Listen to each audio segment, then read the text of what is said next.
Hi there, I'm Michael Duvall, lead pastor of Journey Church. We are delighted that you're joining us for Journey Online. This is an opportunity to worship with God's people, to find encouragement, to recognize that you're not alone, maybe to struggle with questions and doubts and things that you're uncertain about. We encourage that at Journey Church. We realize that we're just an imperfect people trying to pattern our lives after God and see our lives changed. And we invite you to be a part of that. If you would like, if you want to share or like or start a watch party, we invite you to do that. We want more and more people to experience God's presence even through the online ministry of our church. We're so glad that you want to be a part of that. So let's just get with it as the band leads us today in worship. Welcome to Journey Church Online. We're so glad that you're here with us. We invite you to join us on our praise songs. All right, you all can clap your hands if you'd like. Yeah. So glad you tuned in. Sing with us. We've waited for this day. We're gathered in your name, calling out to you. Your glory like a fire, awakening desire. We burn our hearts with truth. You're the reason we're here. You're the reason we're singing. Open up the heavens, we want to see you. Open up the floodgates, a mighty river flowing from your heart, filling every part of our praise.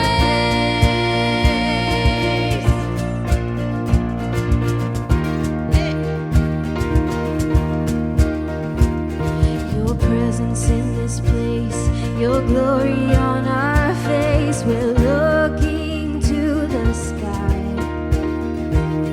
descending like a cloud. You're standing with us now. Lord, unveil our eyes. You're the reason we're here. You're the reason we're singing. So open up the heavens, we want to see you. Open up the floodgates, a mighty river flowing from your heart, filling every part of our praise.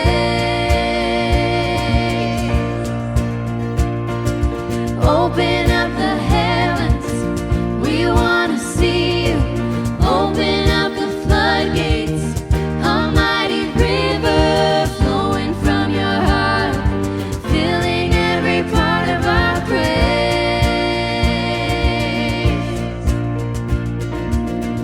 Show us your glory. Show us your power. Show us your glory, Lord.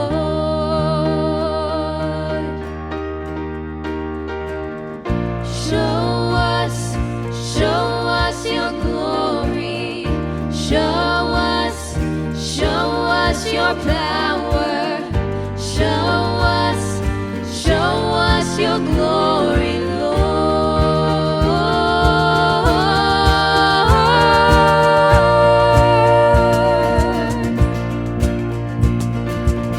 We want to see you.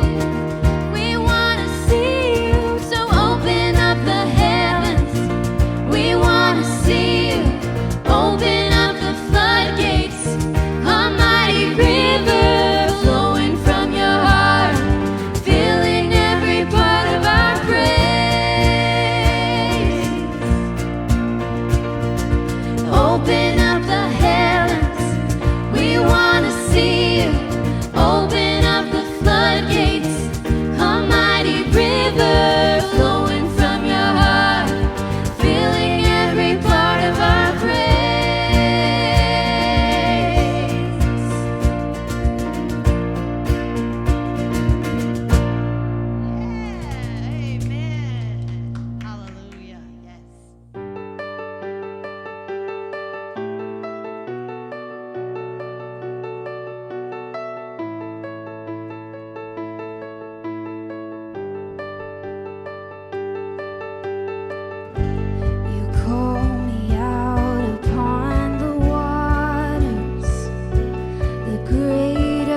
and you are mine.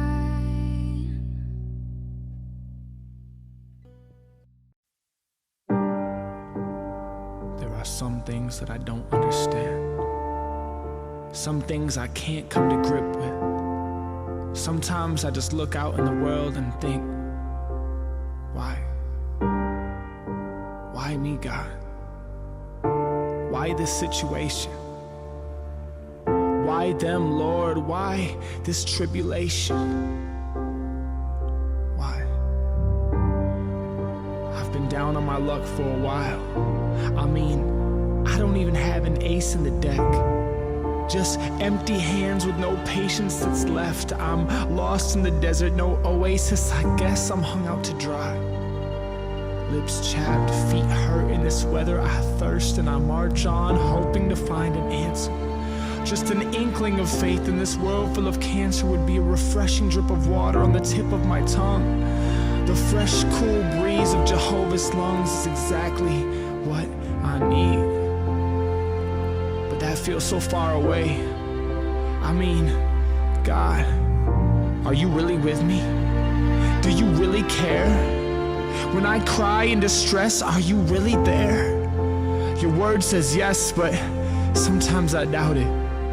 But clearly my own path needs rerouting, because every time I walk my own way, I get lost. And even though I'm lost in the desert, I now realize He created it. He knows where the water is. He made the sun. His creation is marvelous, and He is in control even when I fail. He is faithful even when I fall. He is what I need even when I doubt. He is fresh water in the midst of the drought. He is God and He is King. He is Lord and gives life to all things. He gives and takes away, and sometimes I just need to trust that He knows exactly what He is doing. When I am asleep, He is moving. When I fall, He is choosing to pick me back up with outstretched arms. Nothing that anyone does can separate me from His love, because He is faithful. He is true. He is good. He is God. And in the desert, I know He reigns.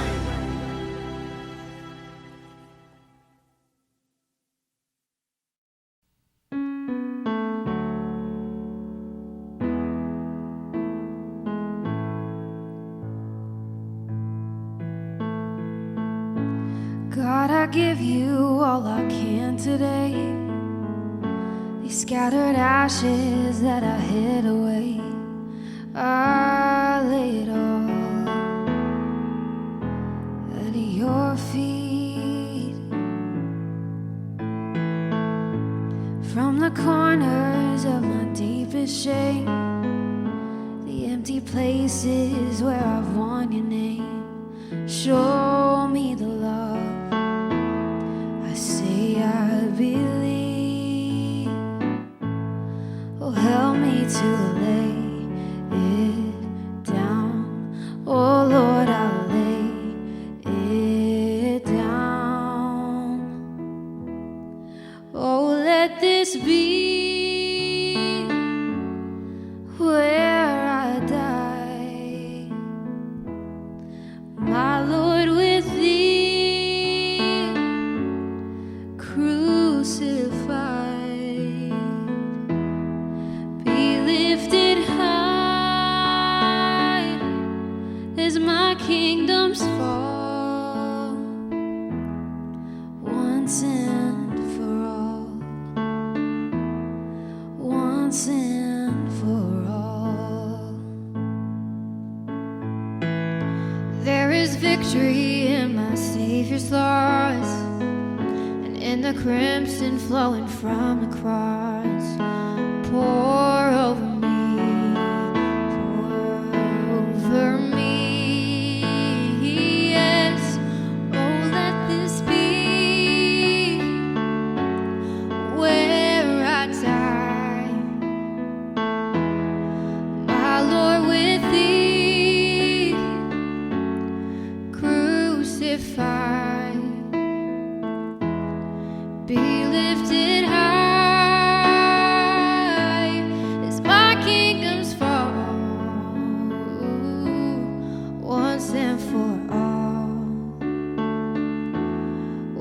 once and for all. Oh Lord, I'll lay it down. Oh Lord, I'll lay it down. Help me to lay it down. Oh Lord, I'll lay it down. Oh, let this be where I die, my Lord, with thee crucified. Be lifted high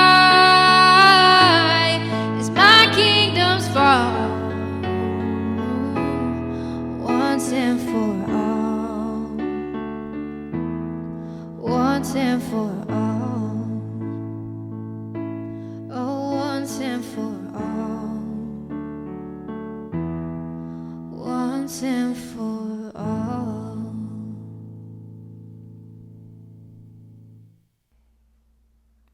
Okay, from the jump, how many of you would acknowledge there have been times when you have struggled with doubt? You've suffered, you've been taken advantage of, you've been abused, you've been cheated on, you've been treated unjustly.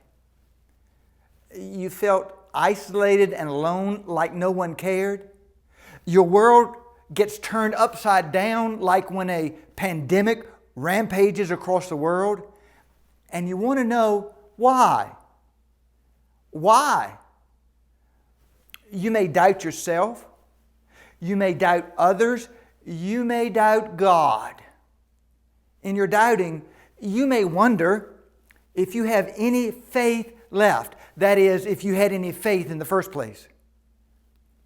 When you feel hurt, angry, disappointed, you may question if God exists. You may question if God really cares. You may question if God listens to your prayers. Now, there are people who believe Christians should never question. But the Bible is filled with examples of persons who were devoted and passionate in their faith, but at times they questioned their faith and they questioned God. Check out Psalm 77. It does not hold back. It makes no bones about expressing pain and anguish, fear and doubt. Listen.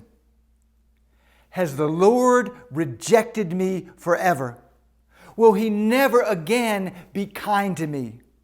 Is His unfailing love gone forever? Have His promises permanently failed? Has God forgotten to be gracious? Has He slammed the door on His compassion? How is that for being honest about your feelings? And it's in the Bible.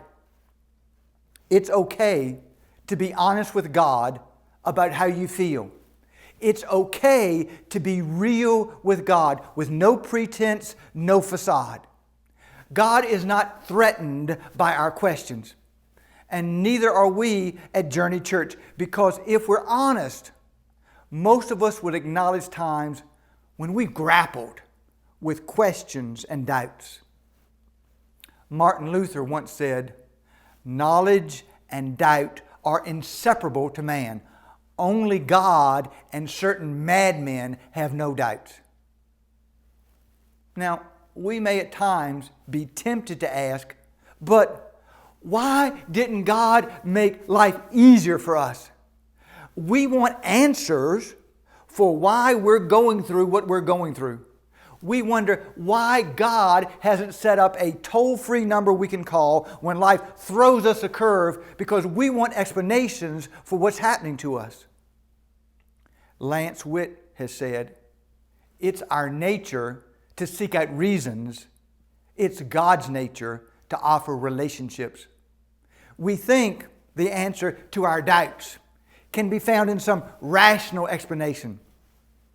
But God says that the answer to our doubts is only found by living in relationship with Him. we may struggle with this. But purely rational thinking often isn't that much help. We want to connect all the dots. We want things to make sense to us. But oftentimes, life just isn't like that. We can't even understand ourselves a lot of the time. So how do we think we're going to completely understand God or other people? Thomas was one of the 12 disciples who was physically with Jesus for 3 years. And still, he had questions and doubts. So why should we be surprised that we have them too? Please understand, having doubts does not make you a terrible person. When you doubt, it's a sign that you're trying to come to grips with questions about God and faith. So I want us today to reflect on the upside of doubts. First, they can propel me toward God. When I'm faced with a crisis, when my life starts heading south, I am a lot more likely to seek God's help and presence than when everything seems to be fine and my life is on autopilot. Somewhere along the way of life, there are going to be some things that happen to you that rattle your world. And you're only going to be able to resolve them when you get alone with God in a wrestling match in the very depths of your soul. You're going to reach the place where pious religious platitudes are not enough. You're going to find there isn't any easy 1, 2, 3 formula that makes everything all right. You're going to eventually come to the realization you need help, God's help, if you're going to be successfully able to cope with these difficulties that just batter your life. Another upside of doubts is that they can challenge me to wrestle with life's difficult questions. Now, for a lot of us, we tend to live at sort of a surface level. We focus pretty much on ourselves and our material desires. We do our best to avoid anything beyond the superficial. But then we lose our job. Or a doctor says, "I'm sorry, it's cancer." Or we discover our kid has an addiction. All of a sudden, we're forced to move beyond surface stuff. We're confronted with what's really important. So we do some soul searching, asking questions like, why is this happening to me? Is it something I've done? Where is God in all this? Is God trying to teach me something through this? Is God allowing me to learn the hard way from my mistakes? Or am I going through this bad time not because of anything that either God or I want, but it's the result of the selfishness of others? Oftentimes, it's only when crises come that we really face up to questions that we would just as soon not deal with. A third upside of doubts is that they can deepen my faith. It's possible to walk through times of doubt and come out on the other side where our faith is deepened and our confidence in God is strengthened. At times, I can come across as a pretty confident person. But there are times when I struggle so much with feelings of inadequacy. I doubt whether I'm really the person that God wants to use for much of anything. And I can get caught up in wanting to control things as a way of trying to overcome my self-doubts. But I'm slowly learning, very slowly learning, that in those times when I doubt I'm even in the ballpark of doing what God wants me to do, I just need to surrender myself completely over to the Lord. I need to say, okay, God, I don't get it. I'm struggling.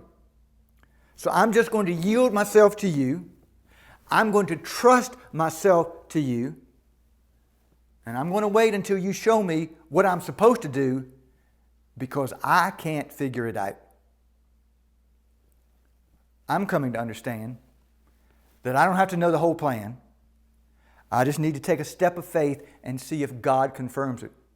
If God does, then I need to take another step. If God doesn't, I need to be patient and wait until God shows me which way to go. And you know something? I found a significant amount of freedom in that.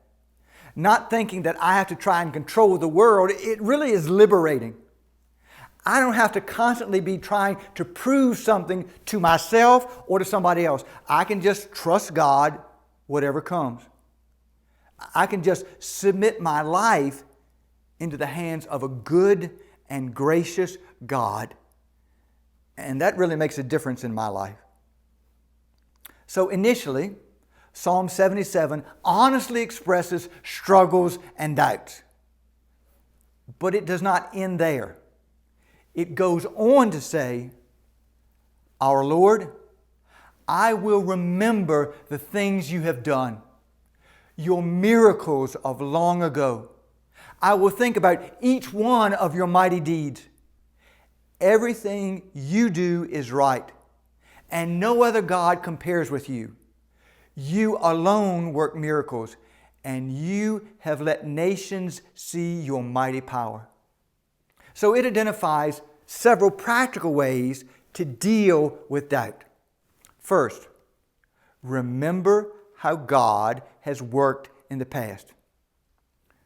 When you struggle with doubt, calm yourself and try and remember how God has been at work in your life before. Now, from time to time, I like to think back over the track record of how God has been at work in my life. And if you've never done this, I want to suggest something. I want to urge you to draw out your spiritual journey on a piece of paper. Think about those times you've sensed God's leading in your life. Identify those times you just wouldn't have made it through without God's help.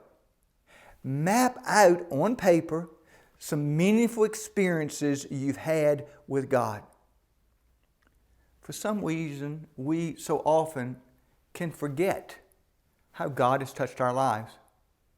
Taking a while to intentionally remember the faithfulness of how God has provided and protected, how God has led and guided us, and writing them out, drawing them out in black and white, it really can help us to gain a better perspective.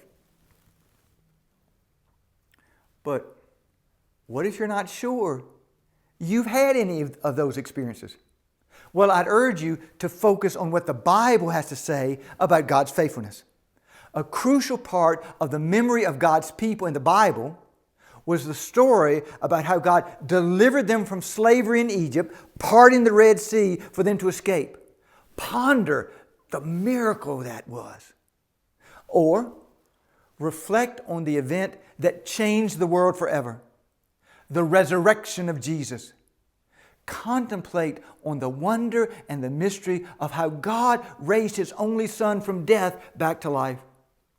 The Bible is meant to help us remember the mighty works of God. It is the result of others writing out their spiritual journey. Second, trust in God's character and power. I'm a bit of a nature mystic. When I'm outside, I can just marvel at the wonder of God's creation. And in those times, I can feel especially close to God. When I look up at the stars on a clear night, I'm just struck by the majesty and power of a God who made such a wondrous universe. I've read of how astronomers have found a spiral galaxy. It is 30 million light years away, and it is perpendicular to the Earth. Scientists conjecture that it has as many stars in that galaxy as there are grains of sand on the planet Earth. Can you imagine? When I think about that, I feel so small. And I start to come to grips with the reality that I am not the center of the universe. God is. The God who can create a spiral galaxy is way beyond my understanding. So I simply trust that someone with that kind of power can handle things just fine and doesn't really require my help. Even more, it gives me confidence that God is powerful enough to help me with whatever it is I'm facing in our little world. And I am certain, beyond any shadow of a doubt, that God is a God of love who desires the best for me. I believe with all of my heart that God is never evil, that all God does is motivated by genuine care for me. I'm confident that even when His hand cannot be traced, God's heart can be trusted. I anchor my soul in that belief. I hold fast to it in the depths of my being. Though I may have questions about certain things that occur and why they occur, I never question the character of God's heart, and I never really question God's never-failing love for me. Third, believe that there is always hope with God.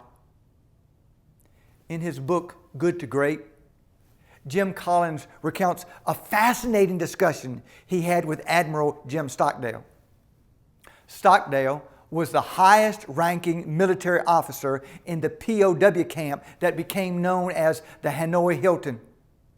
From 1965 to 1973, he was tortured there. Tortured more than 20 times with horrific brutality. It left him crippled. When Jim Collins asked the Admiral how he made it through those terrible times, the Admiral answered, "I never lost faith in the end of the story. I never doubted not only would I get out, but also I would prevail in the end and turn the experience into the defining event of my life." And then he said, which in retrospect, I would not trade. Whew. He never gave up hope, no matter how rough it got. He did not try and deny how bad it was. He did not ignore it. He did not engage in wishful thinking.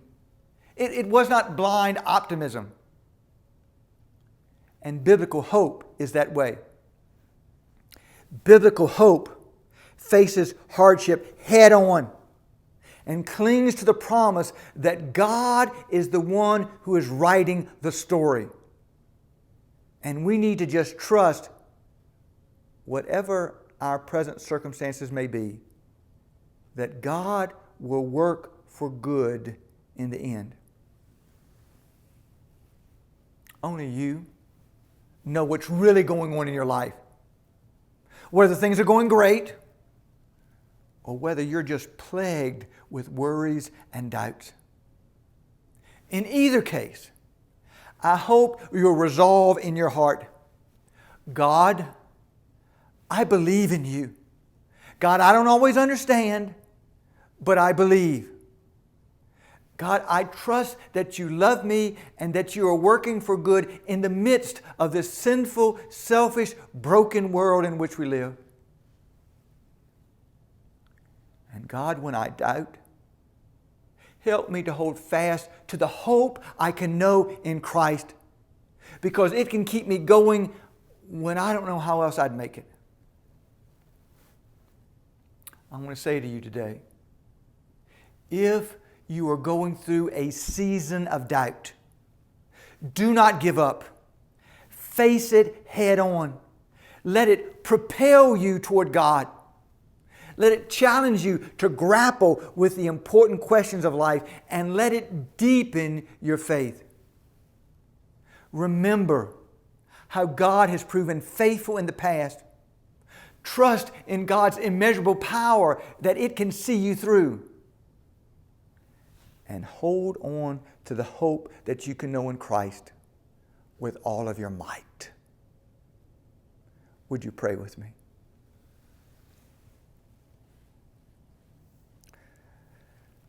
God, in this time in our world, with so much heartache, with violence, with anger, with the pandemic, with families falling apart, with marriages that are struggling to make it, with abuse going on, with corruption taking place, with brutality rearing its head. Lord, we can find ourselves questioning and doubting and being uncertain and unsure. It's a part of our humanity, God. We don't have all understanding because we're just finite beings. But help us to believe, God, that you are the infinite reality. And you are working even in the midst of the brokenness of life, even though it breaks your heart to see the sinful choices and actions and things that are going on. But you're not giving up on us, God. Lord, though we may not comprehend all that's going on around us, though we may not comprehend even what's going on inside of us, give to us a hope that this isn't all there is, that you're continuing to write the story.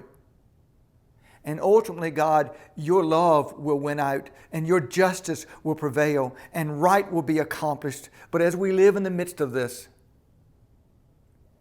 give us faith to trust in you, to realize that we do not walk alone, that your Holy Spirit guides us, and you have given us the church, the community of faith, to walk with us so that together, though we may stumble at times, we can move forward to create with you, God, the kind of world that you desire and the lives that you want for us.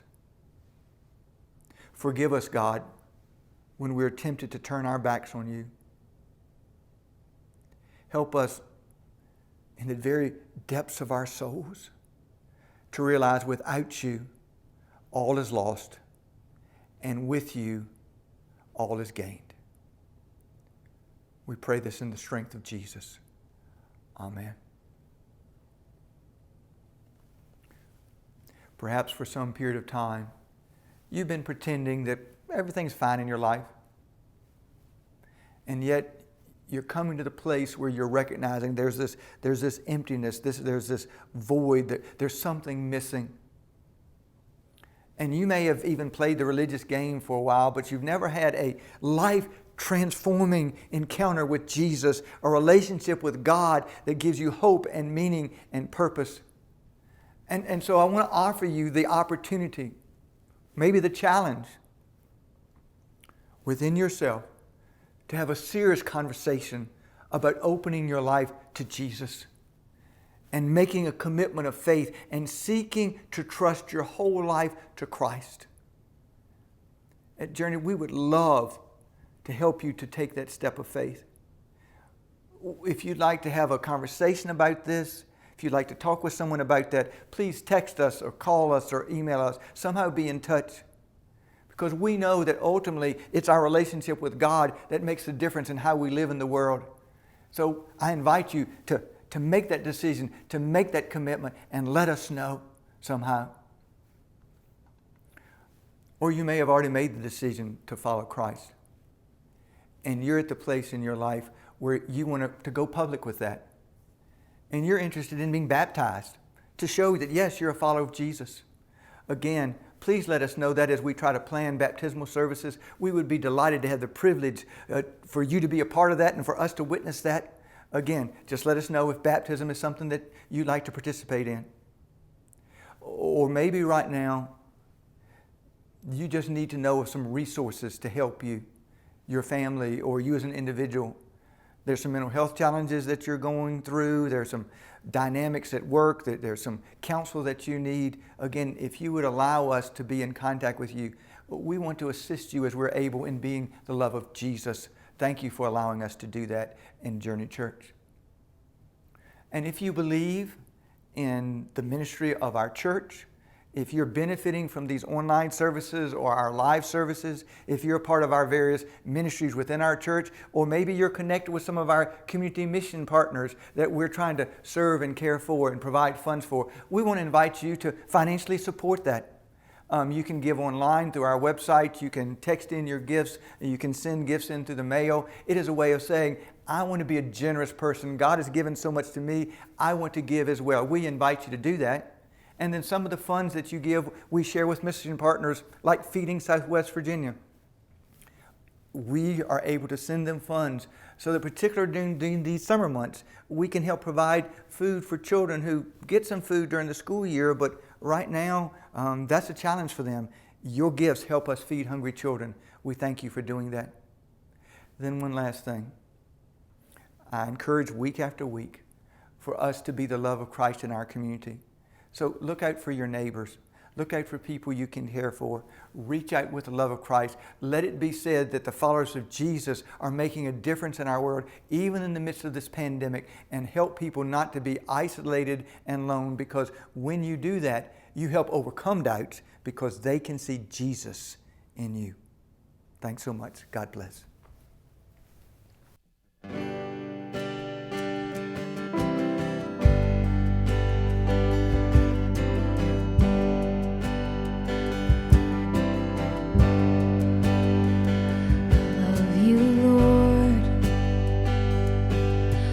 Mercy never fails me.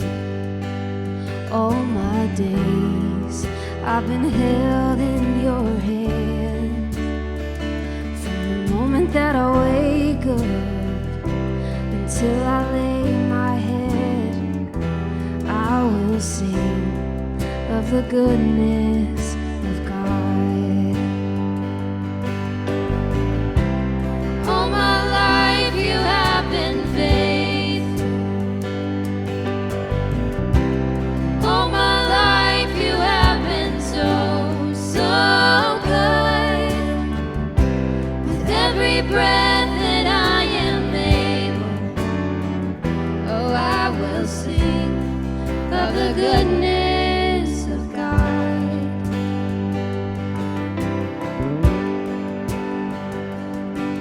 Your voice, you have led me through the fire, darkest nights, close like no other. I've known you as a father, I've known you as a friend, and I have lived in the goodness of God. Yeah, all my life you have been faithful. All my life you have been so, so good. With every breath that I am able, oh, I will sing of the goodness of God. Yeah, your goodness is running after, it's running after me. Your goodness is running after, it's running after me. With my life laid down, I'm surrendered now. I give you everything. Your goodness is running after, it's running after me.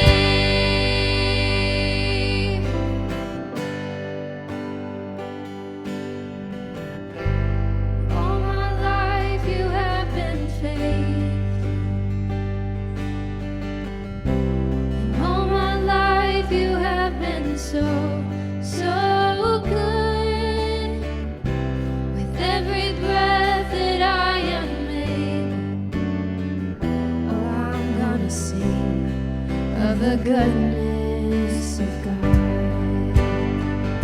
Oh, yeah. All my life you have been faithful. And all my life you have been so, so good. With every breath that I am able, I'm gonna sing of the goodness